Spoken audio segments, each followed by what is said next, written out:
ನಮ್ಮ ಚಂಪಾ ಸರ್ ಕೂಡ ಒಂದು ಮಾತು ಹೇಳ್ತಿದ್ರು, ಕರ್ನಾಟಕ ಏಕೀಕರಣ ಆತು, ಇದು ಬಾಕೀಕರಣ ಹಂಗೆ ಉಳ್ಕೋತ ಅಂತ ಹೇಳ್ತಿದ್ರು. ಬಹಳ ವಿಡಂಬದ ಮಾತುಗಳನ್ನ, ವ್ಯಂಗ್ಯ ವಿಡಂಬದ ಮಾತಿದ್ರು ಸಹಿತ ಬಹಳ ವಿಚಾರ ಮಾಡತಕ್ಕಂತ ಮಾತು ಚಂಪಾ ಅವ್ರದ್ದಿರುತ್ತೆ. ಯಾವಾಗಲೂ ನಾವೆಲ್ಲ ಧಾರವಾಡದಾಗ MA ಶಾಲೆ ಕಲಿಯುವಾಗ ಅವ್ರ ಮನೆಗರ ಹೋಗ್ಲಿ, ಅವ್ರ ಕೊಠಡಿಗರ ಹೋಗ್ಲಿ, ಮನೆಗೆ ಹೋದ್ರಂದ್ರೂ ಸ್ವಲ್ಪ ಕೂತ್ರ ಅಂತಂದ್ರ, ಕುಂತೇವಂತಂದ್ರ ಅಕ್ಕವ್ರಿಗೆ ಕರಿತಿದ್ರು. ಅವರು ಇವ್ರಿಗೆ ಬಂದಾರಲ್ಲ, ಇವ್ರಿಗೆ ಒಂದ್ ಕಪ್ ಚಾ ಕೊಡು ಅಂತ ಹೇಳೋರು. ಅಂದ್ರೆ ನಾವು ಬಹಳ ಕುಂದ್ರದ್ರಿಂದ ಚಾ ಕೊಡ್ರಿ ಅಂತಂದ್ರ ಇನ್ನು ಎದ್ದು ಹೋಗ್ರಿ ಅಂತ ಸೂಚನೆ ಅದು. ಅದ್ರಾಗ ಮತ್ತೆ ನಾವು ಇಲ್ಲಿ ಬ್ಯಾಡ ಸರ್, ಈಗ ಕುಡಿದೀವಿ ಆ ಕುಡಿದೀವಿ ಹಂಗೇನ್ರಿ ಅಂತೇವ ಅಂತಂದ್ರೆ ಮತ್ತೊಂದು 5 ನಿಮಿಷ ನೋಡೋರು.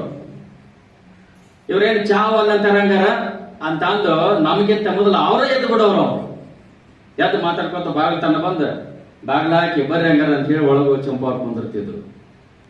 ಬಹಳ ಚುರುಕಾದ ವ್ಯಂಗ್ಯ ಮತ್ತು ಅದನ್ನು ವಿಚಾರ ಮಾಡತಕ್ಕಂಥದ್ದು ಚಂಪಾ ಅವರ ಮಾತುಗಳಿತ್ತು. ಅವ್ರೇನ್ ಹೇಳ್ತಿರಲ್ಲ ಬಾಕೀಕರಣ ಅಂತ ಹೇಳಿ, ನಾವು ಇವತ್ತು ಅದನ್ನ ಹಂಗ ಬಾಕೀಕರಣ ಉಳಿಸ್ಕೊಂಡಿವಿ. ನಾವು ಜನಸಾಮಾನ್ಯ ಹಿಡ್ಕೊಂಡು ವಿಧಾನಸಭೆ ತನಕನೂ ಇದು ಬಾಕಿ ಉಳಿಸ್ಕೊಂಡಿರೋ ನಾವು. ಅದೆಂಥ ಬಾಕಿ ಅಂತಂದ್ರ ಅದನ್ನ ಬಹಳ ಅರ್ಥಪೂರ್ಣ ಹೇಳಿದ್ರು. ಈ ನಿನ್ನ ಮೊನ್ನೆ ಪತ್ರಿಕಾ ವರದಿಯೊಳಗೆ ಬಂದಿರತಕ್ಕಂಥದ್ದು, ನಾವು ಅಷ್ಟು KPC ಶಾಲೆಗಳನ್ನು ಶುರು ಮಾಡ್ತೀವಿ ಅನ್ನೋದನ್ನ ನೆನಪಿಸ್ಕೊಂಡ್ರೆ ರಂಗನಾಥ್ ಅವರು ಬಹಳ ಸತ್ಯ ಅದು. ಈ ನಮ್ಮನ್ನ ಆಳುವರಿಗೆ ಇವೇನೋ ಅರ್ಥ ಆಗೋದಿಲ್ಲ ಅವು. ಒಂದ್ ರೀತಿ ಎಮ್ಮಿ ಚರ್ಮ ಇದ್ದಂಗ ಅವ್ರದ್ದೆಲ್ಲ.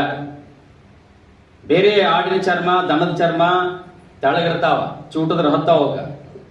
ಎಮ್ಮಿಗೆ ಏನು ಹತ್ತಂಗಿಲ್ಲ ಅದಕ್ಕೆ ಎಮ್ಮಿ ಚರ್ಮ ಅಂತ ಇರ್ತಾರ. ಯಾರು ಏನ್ ಹೇಳಿದ್ರು ಅವ್ರಿಗೆ ಅರ್ಥ ಆಗೋದಿಲ್ಲ. ಹಂಗ ಅರ್ಥ ಆಗದ ಕಾರಣಕ್ಕಾಗನೆ ಕನ್ನಡ ಶಾಲೆಗಳನ್ನ ಬಂದ್ ಮಾಡ್ತಾರೆ. ಖಾಸಗಿ ಶಾಲೆಗೆ ಎಲ್ಲಿ ಬೇಕಲ್ಲಿ ನಾಯಿ ಪಡಿ ಹಂಗ ಬೆಳಿತಾವ. ಯಾವ ಖಾಸಗಿ ಶಾಲೆಗೂ ಸಹಿತ ಯಾವುದೇ ಕನ್ನಡ ಅಭಿವೃದ್ಧಿ ಪ್ರಾಧಿಕಾರದ ಅಧ್ಯಕ್ಷ ಆದ್ರೂ ಕೀಲಿ ಹಾಕ್ಸಕ್ಕಾಗಿಲ್ಲ, ಆಗುದೂ ಇಲ್ಲ. ಅವಾಗ ಊರು ಬಂದು ಬೆಳಿತಿರ್ತಾವ, ಅದು ಬೆಳಿಲಿ. ಆದ್ರೆ ಕನ್ನಡ ಉಳಿಬೇಕಲ್ಲ, ಕನ್ನಡ ಶಾಲೆ ಉಳಿಬೇಕಲ್ಲ. ಅದು ಉಳಿಬೇಕಂದ್ರೆ ನಮ್ಮ ಹಳ್ಳಿಯಿಂದನೂ ಶುರು ಆಗ್ಬೇಕು. ನಮಗ ಅದೇ ಮತ್ತೆ ಬಹುಶಃ ಯಾವುದೋ ಒಬ್ಬ ವಿಚಾರವಂತ ನಮ್ಮ ಕನ್ನಡದ ಅಭಿಮಾನಿ ಹೇಳಿದ ಮಾತೇನದು, ನಮಗೆ ಏನಾಗಿದೆ ಇವತ್ತಂತಂದ್ರ ನಮ್ಮ ಹೆಂಡ್ರ ನಮಗೆ ಚಂದ ಕಾಣಂಗಿಲ್ಲ. ಮಗ್ಗನ ಮನೆ ಹೆಂಡ್ರು ಎದ್ರ ಮನೆ ಹೆಂಡ್ರ ಬಹಳ ಚಂದ ಕಾಣ್ತಾರ. ಅದರರ್ಥ ನಮ್ಮ ಭಾಷೆ ಅಂತ. ನಮಗ ಕನ್ನಡಿಗರಾದ ನಮಗ ಕನ್ನಡ ಭಾಷೆ ಬಹಳ ಚಂದ ಕಾಣಬೇಕಾಗಿತ್ತು, ಸುಂದರವಾಗಿ ಕಾಣಬೇಕಾಗಿತ್ತು. ನೀವೆಲ್ಲ ಕವಿತೆಗಳಲ್ಲಿ ಹೇಳಿದ್ರಂತ ಮಾತುಗಳನ್ನ ಎಲ್ಲರೂ. ನಮ್ಗೆ ಹಂಗಾಗಿಲ್ಲ ಅದು. ನಾವೆಲ್ಲ ಹಿಂಗೆಲ್ಲ ಪರಭಾಷೆ ಬೆನ್ ಹತ್ಕೊಂಡು ನಾವು ಈ ಸ್ಥಿತಿಗೆ ಬಂದೇ ಇವತ್ತು. ಅದು ಹುಡುಗರಿಗೆ ಹೇಳ್ತಾರಲ್ಲ, ಹಂಗೆ ಹೇಳ್ಬೇಕು. ಯಾರ್ಯಾರ ಅಧ್ಯಾಪಕರ ನಾ ಅಂತ ಹೇಳ್ತೀನಿ, ನಮ್ಮ ಹುಡುಗರಿಗೆ ಗಂಡು ಹೇಳ್ತೀನಿ.